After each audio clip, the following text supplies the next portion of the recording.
सुपेकरांसंदर्भातील तक्रारीमध्ये किती तथ्य आहेत तपासणार. चुकीच्या पद्धतीने शस्त्रांची परवानगी दिली असेल तर रद्द केली जाईल. मुख्यमंत्री फडणवीसांची माहिती. अनेक महिन्यांपासून वादामध्ये असलेले धनंजय मुंडे मनशांतीसाठी इगतपुरीमधल्या विपश्यना केंद्रात. गेल्या 8 दिवसांपासून धनंजय मुंडे ध्यान साधनेमध्ये मग्न.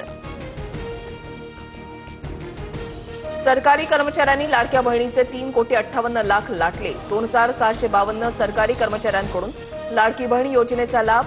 1,20,000 कर्मचाऱ्यांच्या तपासणीमधून धक्कादायक बाब उघडकीस. राहुल गांधी पंतप्रधान असते तर त्यांनी पीओके परत आणलं असतं. राहुल गांधी आपल्यासाठी युद्ध जिंकू शकतात. रेवंत रेड्डी यांचं विधान.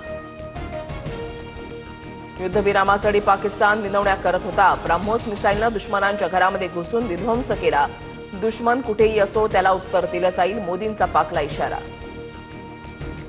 बीएसएफ कडून 118 पाकिस्तानी चौक्या उद्ध्वस्त. पाकिस्तानला सावरण्यासाठी अनेक वर्षे लागतील. अमित शहांची माहिती.